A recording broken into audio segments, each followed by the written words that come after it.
السلام علیکم. زه ستاسو ملګری برهان الدین او تاسو غواړئ زما یوټیوب چینل ربانی ټیکنیکل. په نننۍ ویډیو کې به ستاسو ته داسې طریقه درښیم ستاسو په موبایل کې یو سیټینګ چې تاسو چې کوم اپلیکیشن هایډ کول غواړئ، داسې اپلیکیشن وي چې هغه ستاسو سره پرسنل اپلیکیشن وي، تاسو غواړئ چې دا اپلیکیشن زما په موبایل کې څوک ویني، زما سره هر څوک زما ملګری وي یا داسې هر څوک وي خو چې دا اپلیکیشن زما سره هیڅوک هم ویني او چې دا په کوم وخت کې زه استعمالوم صرف په هغه وخت کې زه شو کوم او نور یې هیډن کوم چې زما په موبایل کې نه ښکاري. زه به تاسو ته بالکل د هایډ دا طریقه درښیم چې تاسو خپل اپلیکیشن چې دی هغه څنګه شئ هایډ کولی.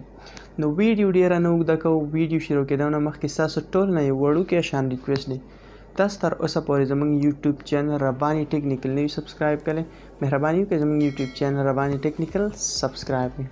سو لیټس گو سٹارټ د ویډیو. زه اپلیکیشن یې هایډ کوم، صحیح شو. تاسو ته کومې پرسنل اپلیکیشن یې هغه تاسو هایډ کول غواړئ، نو زه فار ایگزامپل تاسو طریقه درښیم. زه هایډ کوم میسنجر او واتس اپ، صحیح شو. دا به زه څنګه هایډ کوم؟ زه به راشم سیټینګ ته. چې کله زه سیټینګ ته راشم، په سیټینګ کې به زه دلته کلیک وکړم په فنګر پرنټ اینډ پیس اینډ پاسورډ، صحیح شو. په دې باندې به زه کلیک کوم. چې په دې کله کلیک کوم، په لاندې کې چې ماته کوم آپشن ښکاري پریویسی اینډ اپ انسکرپشن، په دې به زه کلیک کوم.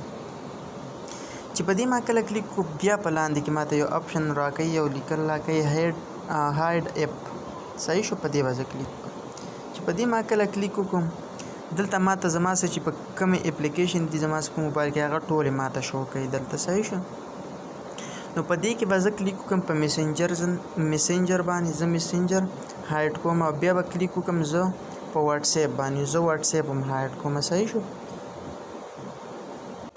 دا دوه اپلیکیشن زه هایډ کوم. زه د دې ځای نه اوس بیک کېږم، دا اپلیکیشن دی دا زما هایډ شوی، زه د دې ځای نه بیک کېږم،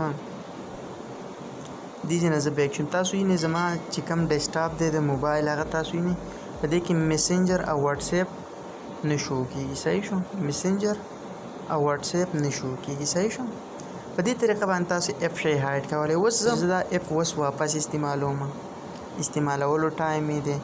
تاسو به داسې چل وکړئ چې واپس به لاړ شئ سیټینګ ته. چې سیټینګ ته لاړ شئ واپس به راشئ فنګر پرنټ پیس اینډ پاسورډ، واپس به دغلته راشئ، بیا انسکرپشن ته راشئ.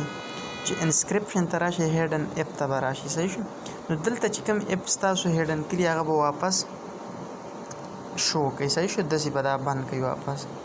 دا دوه اپ زما دا واپس ما بند کړي، نو ستاسو اپ چې دی هغه په ډیسکټاپ باندې شو.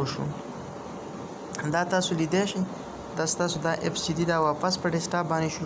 نو دا اپلیکیشن تاسو په دې طریقه شئ استعمالولی، په کوم وخت کې نه استعمالوئ په هغه وخت کې واپس هایډ کوي، صحیح شو.